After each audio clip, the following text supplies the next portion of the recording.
Hello, I'm Alan, and welcome to today's edition of Alan's Cycling Adventures. Today starts a new dawn in my adventures because it is the dawn of a new challenge for 2024.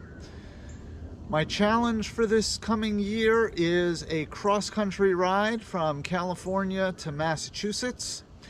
And obviously that's not a ride that you go into cold. So I have a new training plan, which I'm starting this week. Today's ride calls for a 65-mile ride at a moderate pace.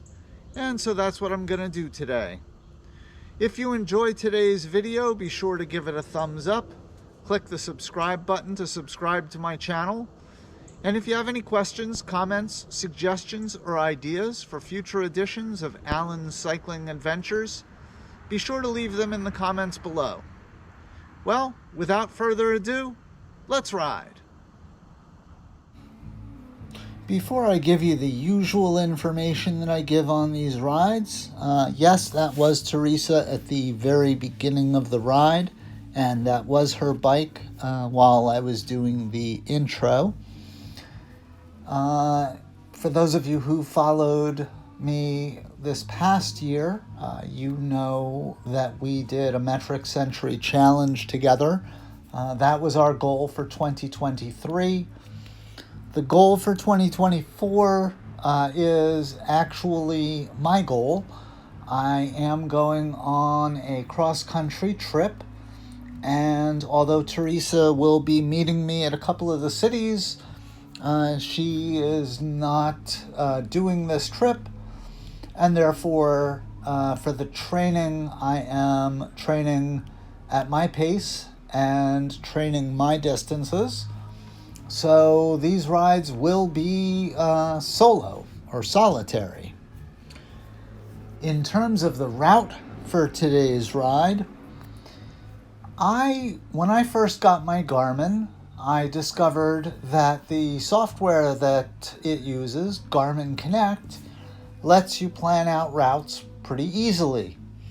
I soon found, though, that those routes, while they're great for exploring terrain, as well as some of the local roadways around where I live, I noticed some things that was lacking for designing longer routes or routes where there's a lot of highways around. The flaw that I found was that it didn't have any problem with putting me on roads that were probably not best to be ridden on a bicycle. So I checked out a free trial of Strava. I liked the mapping tools that Strava gives you for Strava Premium, and so I have been a Strava Premium subscriber ever since.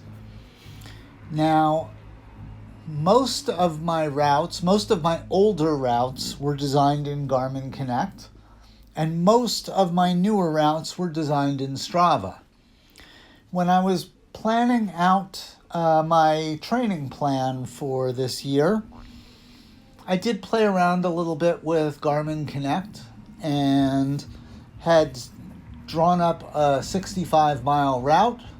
And when I looked closer at it, I realized that it had some flaws. And I intended to make another 65-mile route using using Strava. But I never got around to it, and I forgot that there were problems with the route created by Garmin. The morning of this ride, I noticed that I had a 65-mile route that started and ended at Teresa's house. I assumed that I had created it with Strava. I was wrong. It was a Garmin route. And so this route was actually pretty bad for one major reason, and that is it put me on Route 17 for a considerable amount of time going north and a little bit of time going south. and I don't like riding along a major highway like that. So this is the one and only time that I will be riding this particular route. With that said, this ride was done on December 31st, which was New Year's Eve day. In terms of the weather, when I started out, the sky was clear, temperature was 37 degrees, with a feels like temperature of 35. The humidity was 67%, and the wind was pretty light. It was 1.5 miles an hour from the west. The length of this ride was 65.22 miles, and I rode it at an average moving speed of 13.7 miles per hour. For those of you who know me, that's pretty slow for me. But there's a story behind that as well, and I'll get to that when I get to talking about the elevation gain on this ride. My maximum speed was 34.8 miles per hour. It could have easily been higher because there was a fairly steep downhill portion at one point. But that downhill portion, the road was kind of winding, and I wasn't entirely comfortable with going that fast on such a winding road, and so I took it a little bit easier. In terms of my moving time was 4 hours, 45 minutes, and 48 seconds, with an elapsed time of 5 hours, 23 minutes, and 56 seconds. My average heart rate was 125. My max heart rate was 150. My average cadence was 68, with a max cadence of 104.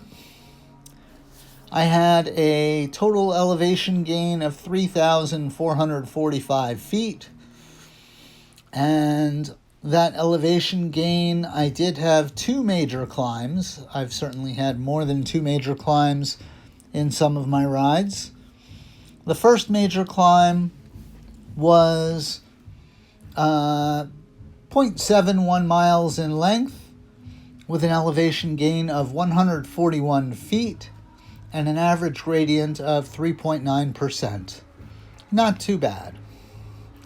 The second major climb was about a little over 30 miles into the ride, and it was my very first Category 3 climb, my very first categorized climb.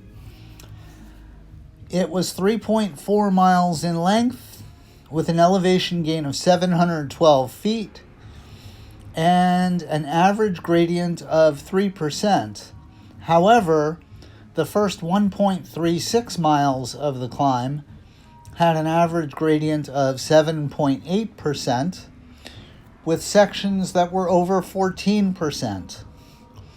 Furthermore, the route brought me to the base of this climb by way of a gentle downhill that led to a stop sign where I had to make a sharp left turn.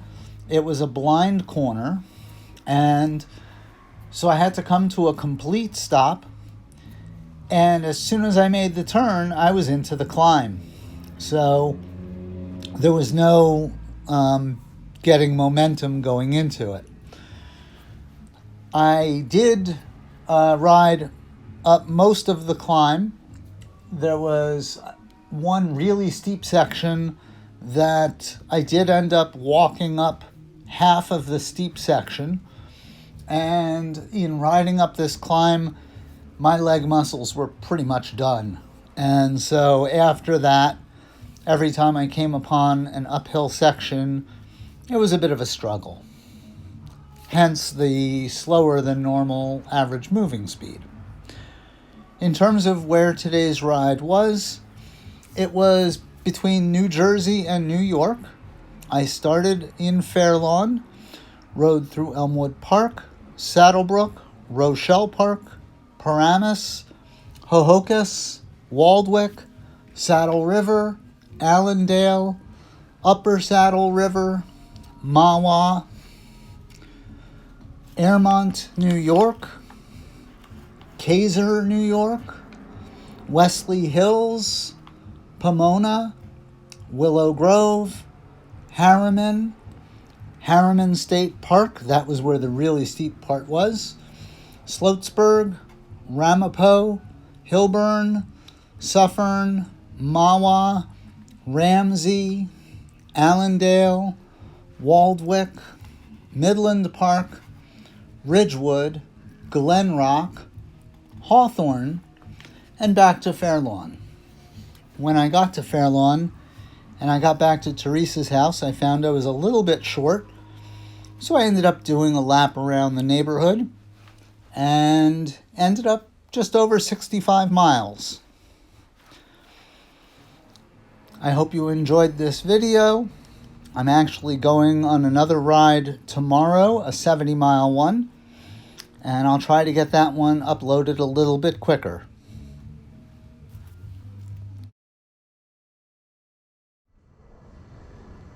All right, I did it.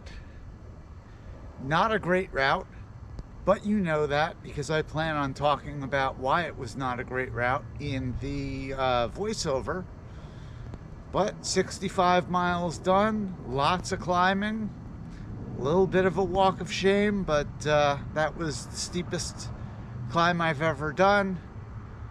And so until next time, stay safe out there.